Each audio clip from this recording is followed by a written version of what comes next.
They say the holidays bring out the best in people, but that night, it brought out the worst in someone who thought too much of himself.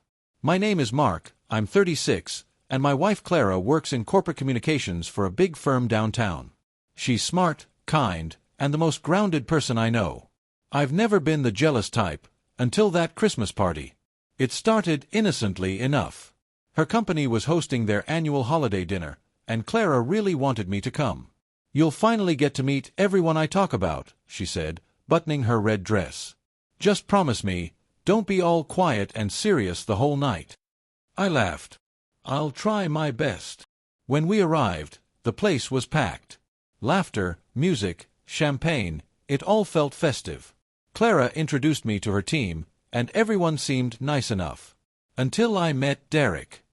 He was tall, loud, and overly confident, the kind of man who spoke as if every room belonged to him. "Ah, so you're the husband," he said, giving me a firm handshake. "I've heard so much about you." His tone was polite, but the smirk didn't match the words. "Good things, I hope," I said. He chuckled. "Depends who's telling the story."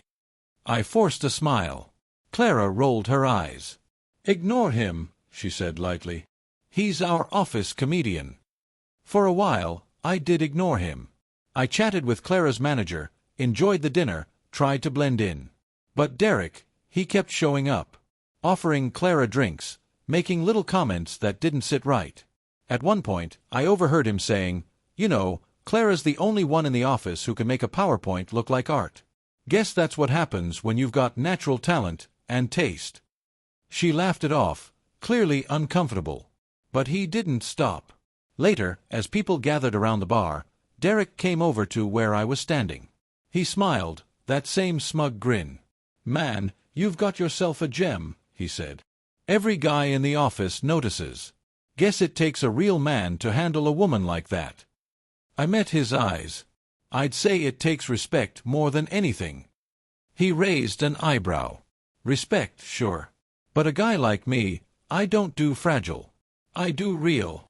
That word again, real man. I stayed calm, not wanting to make a scene. But something about his tone wasn't just arrogant. It was personal, like he was testing me. Then he leaned a little closer, voice low. "You know, Mark, if you ever drop the ball, I'm sure someone else would be glad to catch it." I felt my chest tighten. "Are you saying what I think you're saying?" He shrugged. "Just friendly advice. Some of us appreciate what we see." That was it. My patience snapped, but I didn't raise my voice. I just straightened my jacket and said quietly, "You know, Derek, there's something you should understand about real men." He smirked. "Yeah. What's that?" "They don't need to talk about it." He stared at me, his grin fading for the first time all night. Before he could respond, Clara walked over. "Everything okay here?" she asked, clearly sensing the tension.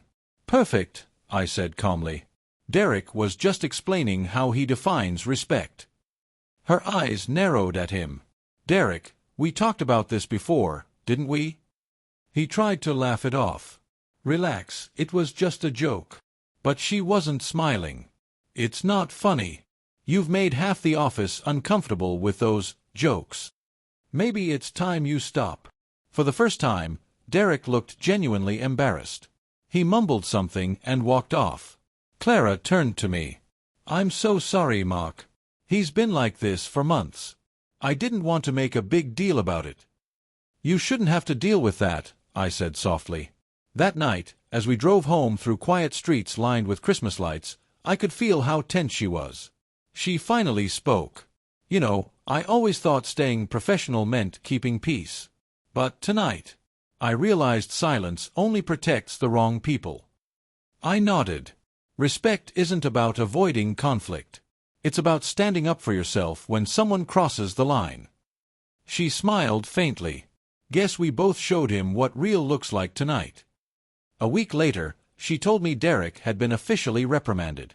Several coworkers had stepped forward after that party, saying they'd had enough of his comments too. It wasn't revenge, it was closure. Sometimes, strength doesn't look like confrontation. Sometimes it looks like calm, quiet certainty, the kind that makes arrogance shrink all on its own. And that Christmas, surrounded by people who finally saw the truth, I realized something simple but powerful. You don't have to prove you're a real man to anyone. You just have to act like one, when it matters most.